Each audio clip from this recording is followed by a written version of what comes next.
Bom dia, discípulos de Jesus, preparados para mais um encontro com o Mestre?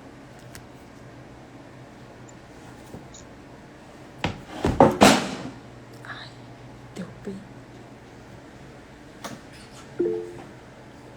Bom dia, já comecei aqui derrubando, fazendo barulho.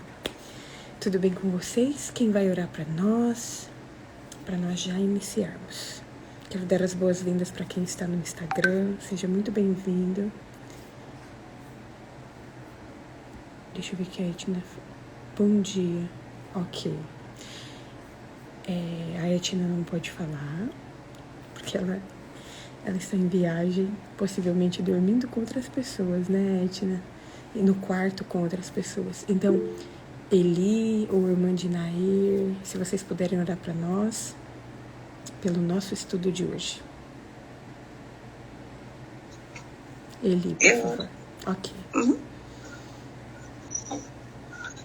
Pai querido, Pai bondoso, misericordioso, gratidão a Ti, Senhor, por estarmos aqui por mais uma oportunidade, mais um dia de vida, Senhor, que possamos vivê-lo com sabedoria. Pedir que o Senhor derrame sobre Adá e seu Espírito Santo, Deus, para que não seja ela falando, mas que ela seja inspirada por Ti, Senhor. Amém.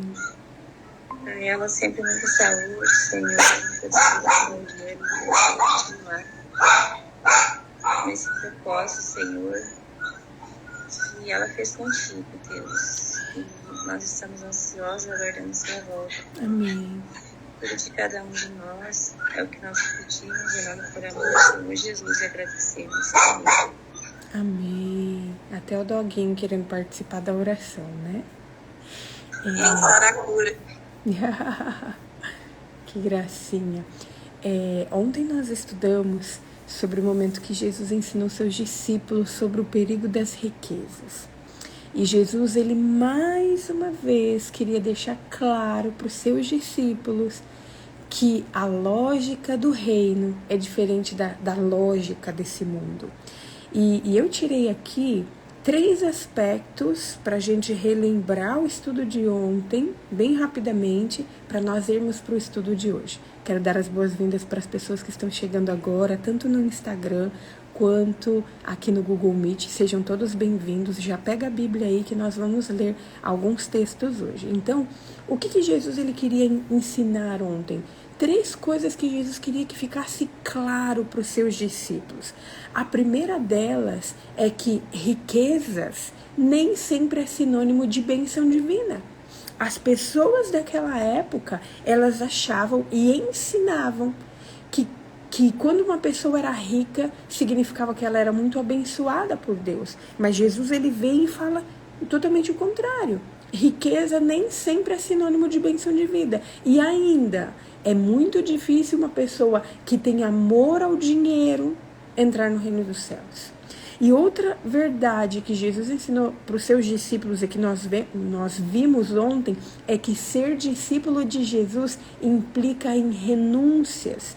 Todos aqueles discípulos que seguiram a Jesus tiveram que deixar coisas para trás.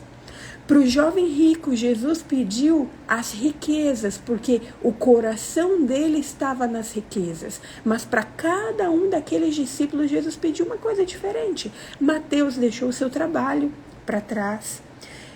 Os que eram pescadores deixaram ali a sua atividade para trás. Para cada tipo de pessoa, Jesus pede uma coisa diferente. E Jesus sempre vai pedir aquilo que mais nos prende, aquilo que mais ocupa os nossos esforços, aquilo que mais nós colocamos o coração.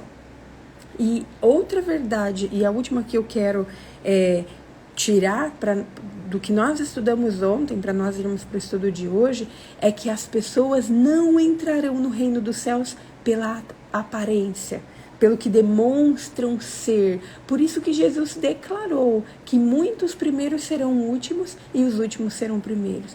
E esse era um ensinamento que Jesus ele queria que os discípulos compreendessem. Por quê? Porque os discípulos iriam se deparar com muitas pessoas que aparentemente não mereciam o reino dos céus. Mas essas pessoas, se elas aceitassem e se elas estivessem dispostas às condições, a aceitar o sacrifício de Jesus, pronto, era o suficiente, né? Então, esses eram os ensinamentos que Jesus queria dar. Riquezas nem sempre é sinônimo de bênção divina. Ser discípulo de Jesus implica em renúncia, e as pessoas não entrarão no reino do céu pela aparência. Enquanto Jesus ia caminhando com seus discípulos, ele ia aproveitando essas oportunidades para colocar na mente deles algumas verdades eternas. E Jesus, hoje nós vamos estudar sobre um momento que Jesus ele fala sobre a sua morte e ressurreição. Só que nós já estudamos isso. Essa não é a primeira vez que Jesus fala sobre a sua morte e ressurreição. Em Mateus capítulo 16, versículo 21 a 23, e também nós encontramos em Marcos e Lucas, Jesus ele fala pela primeira vez que ele iria morrer. Jesus estava a caminho de Cesareia com seus discípulos. Eles já haviam presenciado muitos milagres, inclusive as 2 multiplicações de pães e peixes, e todos achavam que Jesus seria proclamado rei. E ainda os discípulos estavam dispostos a ajudar isso. Tanto é que, quando termina a 2ª multiplicação de pães e peixes, a Bíblia fala que Jesus obrigou os discípulos a entrar no barco para ir para outro lugar. Jesus impeliu, Jesus obrigou os discípulos a entrarem no barco para ir para outro lugar. E todos achavam que Jesus seria ali proclamado rei, porque Jesus era bem visto pelas pessoas, as pessoas seguiam Jesus, Jesus solucionava os problemas das pessoas, só que Jesus queria tirar o foco. Por isso que Jesus manda os discípulos para outros lugares. E também, algumas coisas que aconteceram antes dessa primeira declaração de Jesus sobre a sua morte e ressurreição, é que Jesus perguntou para os seus discípulos quem as pessoas achavam que ele era, quem as pessoas diziam que ele era, e quem os discípulos diziam que Jesus era.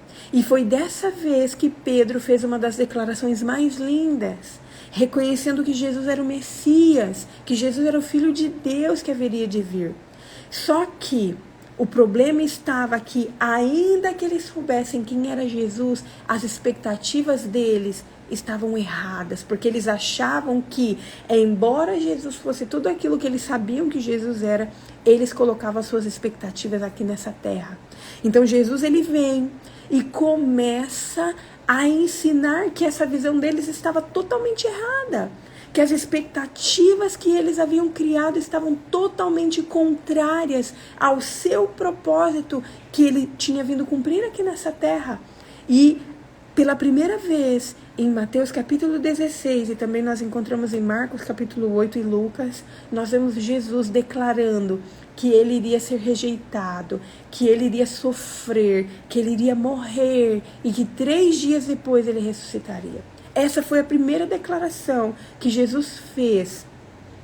E é interessante que nós vimos no estudo que o mesmo Pedro, que cheio do Espírito Santo declarou que Jesus era o Messias, o Filho de Deus, foi a mesma pessoa que se deixou ser usada por Satanás para tentar desanimar Jesus e falar: não, Jesus, para de falar isso, e repreende Jesus. Só que ele recebeu uma repreensão pública também, né? E então, nós vemos que depois dessa primeira declaração, Jesus então ele ensina ali seus discípulos que ele seria rejeitado, que ele morreria, que ele sofreria e que ele ressuscitaria. Então Jesus ele continua a sua missão. E nós vemos que ele continua a sua missão, vai para outro lugar, agora ele está se aproximando da Galileia.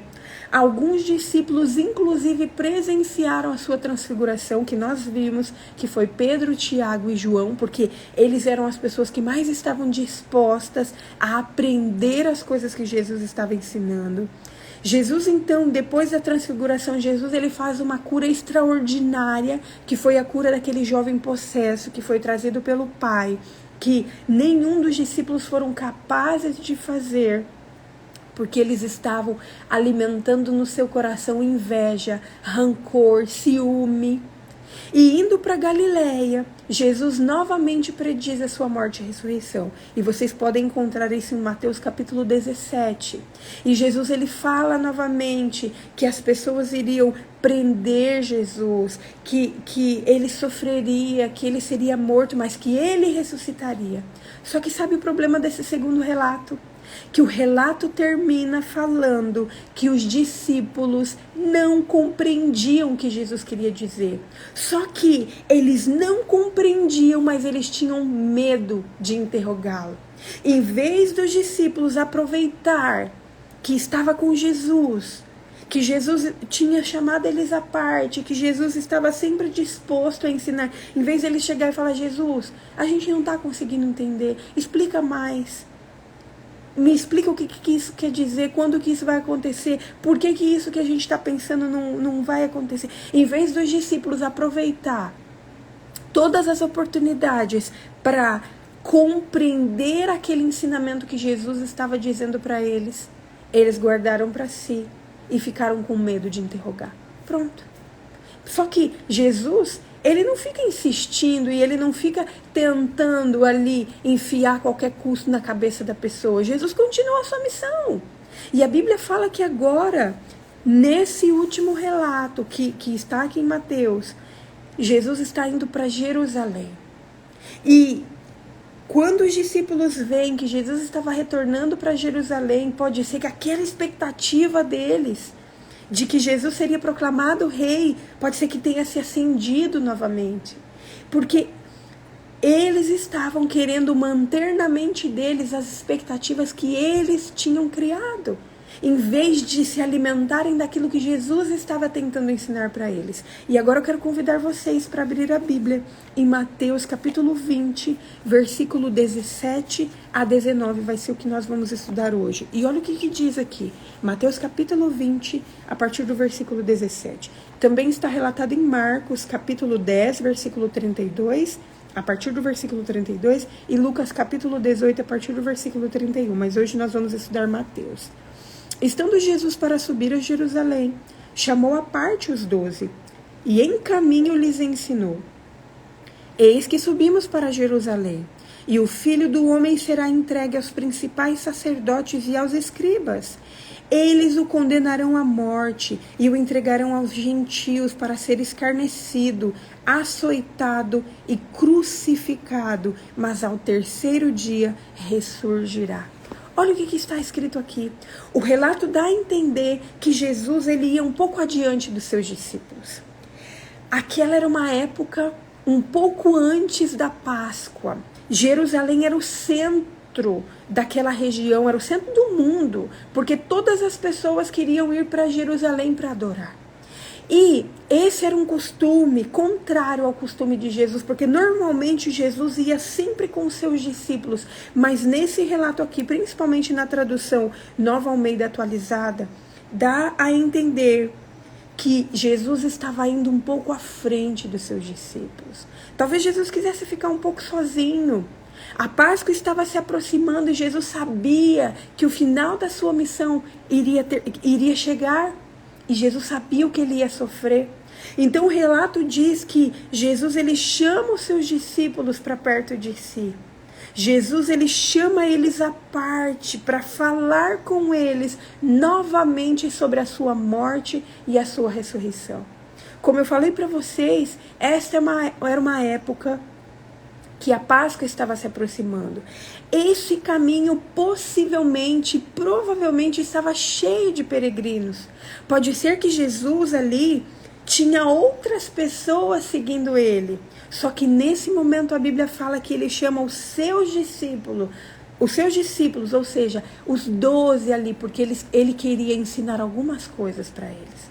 A instrução que Jesus ia dar naquele momento era apenas para o seu círculo íntimo de discípulos. E esta é a terceira vez, o terceiro relato apresentado que Jesus fala a respeito desse assunto, sobre a sua morte e sobre a sua ressurreição.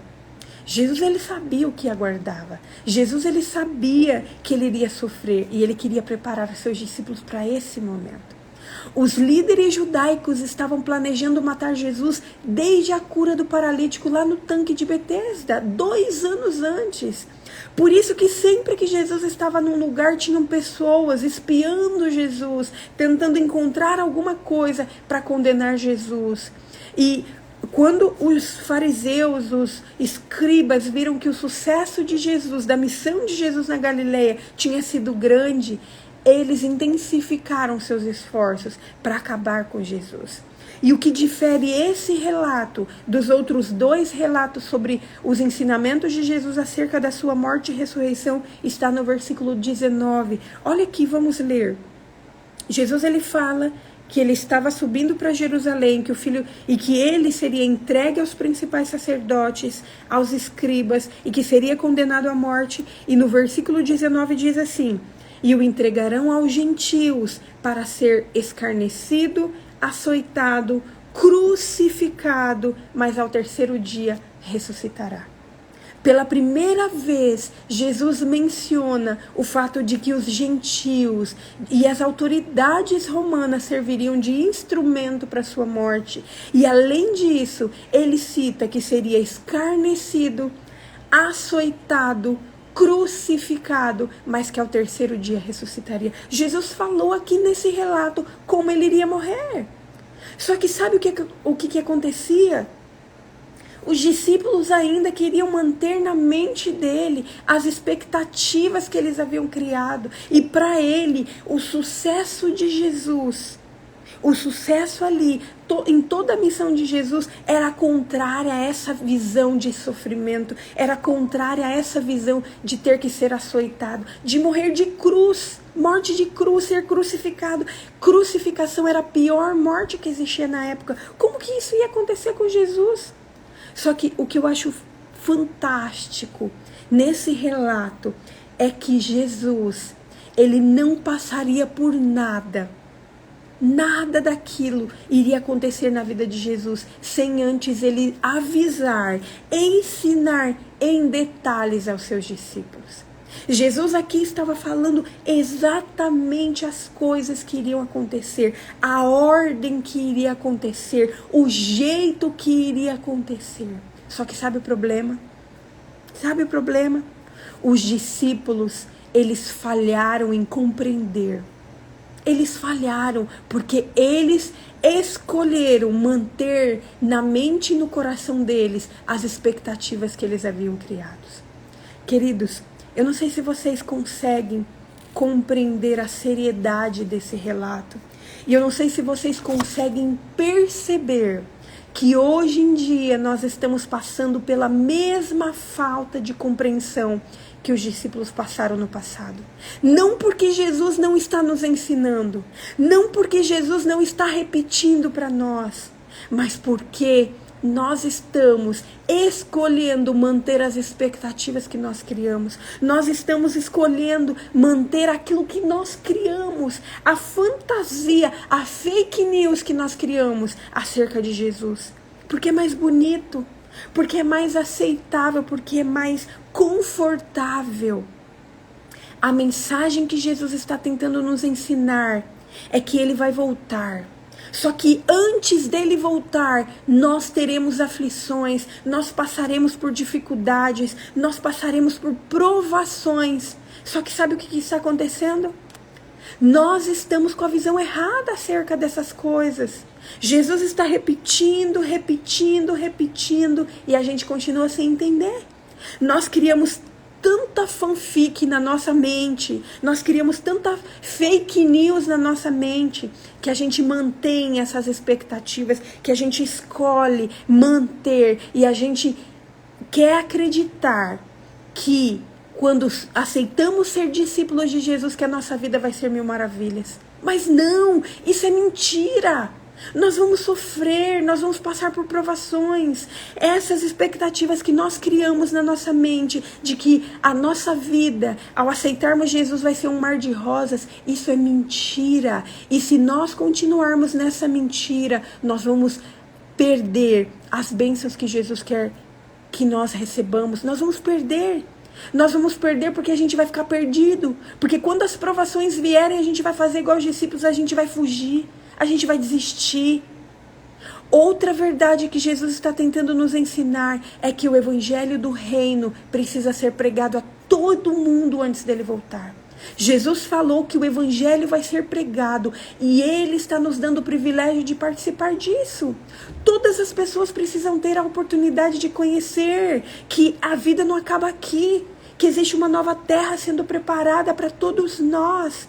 Só que nós continuamos no nosso mundinho. Nós continuamos seguindo a nossa vidinha, guardando todas as coisas que nós temos aprendido só para nós. A gente tem criado e tem alimentado a expectativa de que se as pessoas não querem, eu não vou falar, não vou perder tempo com elas, mas não.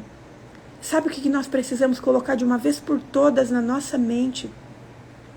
Mesmo que os discípulos não se esforçaram para compreender as verdades que Jesus estava tentando ensinar, tudo o que ele falou se cumpriu. E isso é uma realidade para nós também hoje. E isso quer dizer que mesmo que nós não compreendamos tudo o que Deus está tentando nos ensinar, as profecias irão se cumprir. Então, o nosso esforço tem que ser em aproveitar os nossos encontros com Jesus, aproveitar que Ele está querendo nos ensinar e buscar compreender essas verdades eternas. O nosso esforço tem que ser para nos preparar para todas essas coisas que Jesus está nos falando que irão acontecer. Para que quando essas coisas acontecerem, para que quando nós passarmos por dificuldades, a gente não desista facilmente, a gente não desista, a gente não pense que fomos enganados. Não, Jesus está nos ensinando minuciosamente e nada do que vai acontecer no futuro já não nos foi revelado. Por isso que nós precisamos nos apegar a isso aqui. A palavra de Deus, estudar o livro de Apocalipse, o livro de Daniel, onde falam as profecias, e nós precisamos nos preparar, porque tudo que Jesus quer nos ensinar já está revelado, e Ele quer apenas que nós, em vez de ficarmos com medo de perguntar, que nós questionemos, que nós perguntemos, que nós continuemos aqui buscando na palavra de Deus o ensinamento, para que quando essas coisas acontecerem, estejamos preparados. Vamos orar? Vamos pedir que Jesus nos ajude, para que Ele nos ajude a tirar da nossa mente todas as expectativas, as fake news que nós criamos acerca do Evangelho, acerca do reino dos céus, para que nós demos lugar somente aos ensinamentos de Jesus, para nos preparar, porque quer acreditemos ou não, quer aceitemos ou não, tudo que Jesus nos disse irá se cumprir. Mas que bom será se todos nós aceitarmos os ensinamentos que Ele quer nos dar. Vamos orar? Querido Deus, nós te louvamos, ó Pai, pela vida. Nós te louvamos, Senhor, pela oportunidade de estarmos aos teus pés mais uma vez. Senhor, e hoje nós queremos iniciar a nossa oração te pedindo perdão, Pai. Perdão por todas as vezes, Senhor, que o Senhor está tentando nos ensinar as coisas e a gente simplesmente escuta, mas não guarda no nosso coração. E a gente deixa na nossa mente e no nosso coração apenas as expectativas que nós criamos acerca do que é ser discípulo de Jesus. Senhor, por favor, tire, Senhor, essas coisas da nossa mente. Nos ajude, ó Pai, a nos apegarmos aos teus ensinamentos, porque assim como tudo que o Senhor falou no passado aconteceu, nós sabemos, Senhor, que tudo que está revelado na sua palavra, por meio das profecias, irão se cumprir também. Por favor, Senhor, nos ajude. Nos ajude, Senhor, a não ficarmos perdendo tempo com outras coisas, a não ficarmos, ó Pai, alimentando essas expectativas que nós criamos e darmos lugar apenas aos teus ensinamentos, Senhor, e a nos preparar para as coisas que virão. Senhor, nos ajude a cumprir a nossa missão, a missão que o Senhor nos chamou de proclamar o teu evangelho. Nos ajude, ó Pai. Nós te agradecemos por tudo que o Senhor já fez na nossa vida, te agradecemos por que o Senhor está fazendo em nossa vida e por tudo que o Senhor ainda vai fazer. E nós colocamos a nossa vida em tuas mãos para que o Senhor continue a obra que o Senhor começou em nossa vida. Abençoe a todas as pessoas que estão assistindo nesse momento e aquelas que irão assistir depois. Dê a elas, Senhor, o desejo, a vontade de estudar a Tua Palavra, de compreender a Tua Palavra dia após dia e se preparar para as coisas que o Senhor já revelou, que irão acontecer. Tudo isso nós te pedimos, Senhor, em nome de Jesus. Amém. Amém. Queridos, um ótimo dia a todos. Foi um prazer estar com vocês mais um dia. Que nós continuemos nos enchendo da Palavra de Deus para sermos cheios do Espírito Santo. Até amanhã. Que Deus abençoe a todos. Tchau, tchau.